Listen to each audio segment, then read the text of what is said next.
I am 37,960 days old today. It's a strange number when you say it out loud. It sounds like a lot, doesn't it? Almost 40,000 chances to wake up and see the sun. But if I asked you what you were doing on a Thursday 3 weeks ago, you'd probably draw a blank, a void. That's because you signed an invisible contract with eternity. All of you did. The moment you realize the world is vast and you are young, you signed an agreement believing time is a renewable resource, that it flows like a river that never runs dry. You believe life is a book with endless pages, where you can scribble now and really write later. I'm here at 104 years old to tear that contract up in front of you.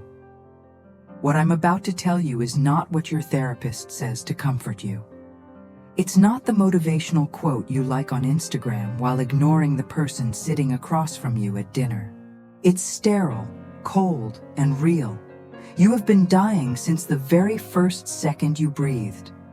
And the real tragedy isn't the end of the line. The tragedy is that you're walking toward it with your eyes closed, convinced you're still standing at the starting point. I buried 2 husbands.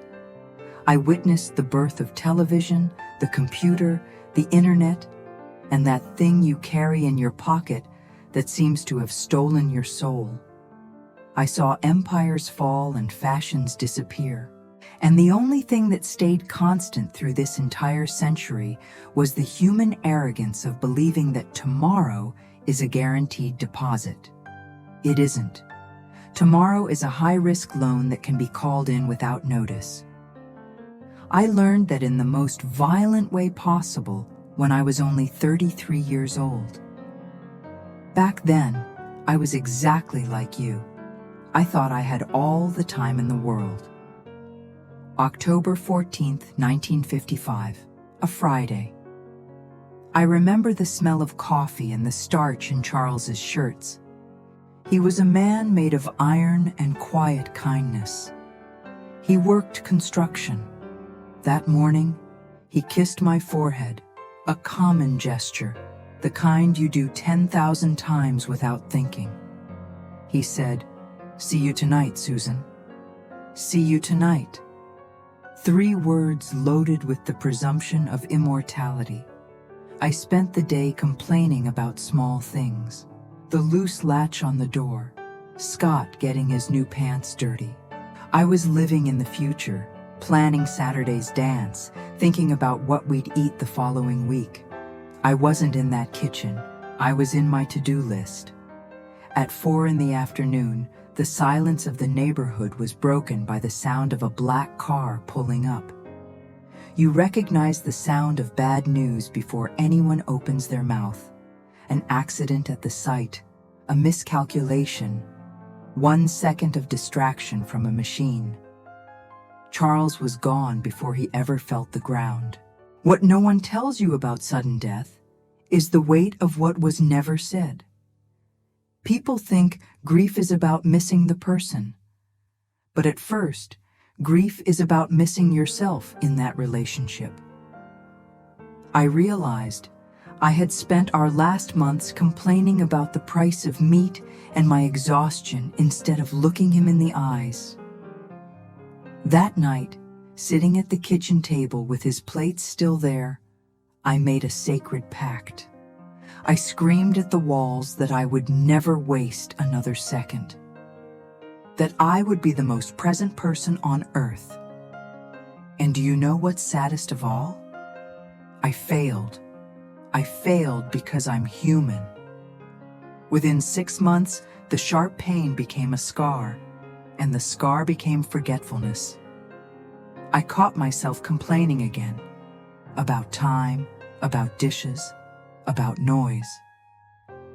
Humans have a terrifying ability to normalize miracles. We treat sunlight as if the sky owes it to us. We treat our heartbeat like background noise. Trauma gives you a lens to see reality, but routine is an acid that corrodes that lens every single day. You have to clean it every morning, or you'll go blind again.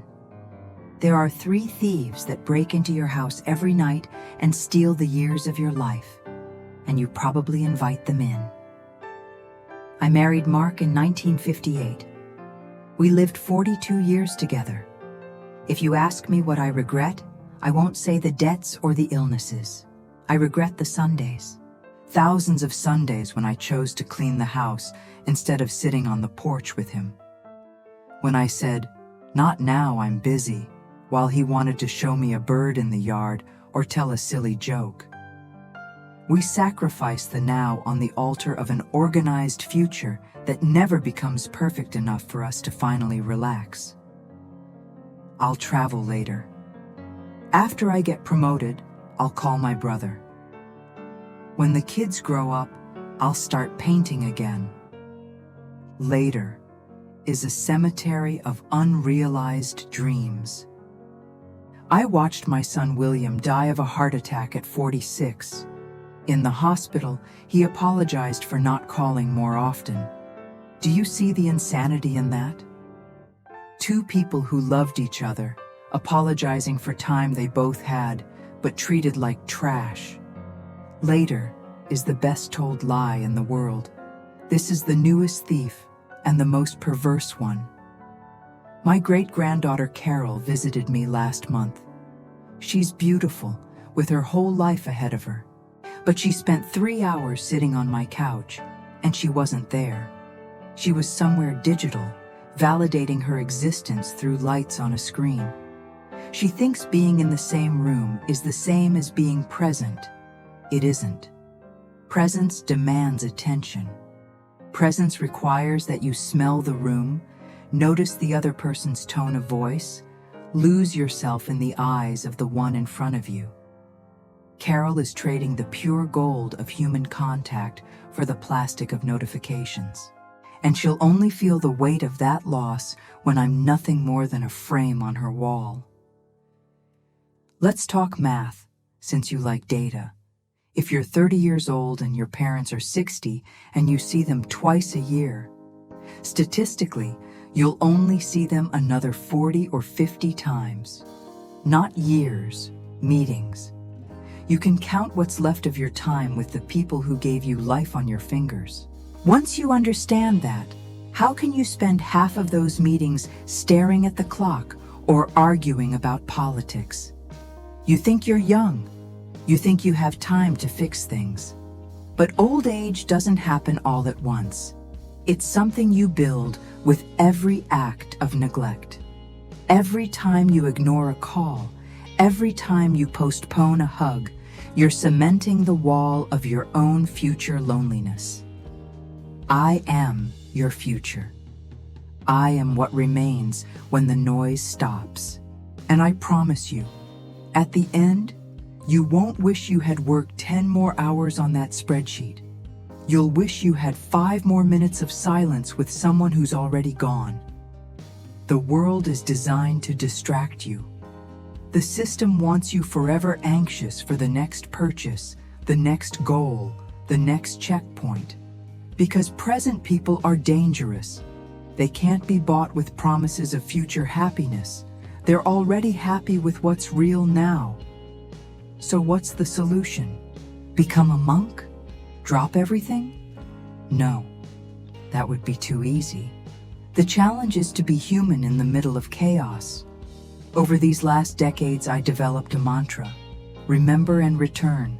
You will forget. You'll get irritated in traffic. You'll treat your partner with indifference tonight because you're tired. You'll act immortal again. That's our biological nature, conserving energy. The secret isn't perfect presence. It's the speed of your return. The moment you realize you're watching life instead of living it, stop. Breathe. Look at the person in front of you. Notice the color of their eyes. Notice the effort it takes for them to exist.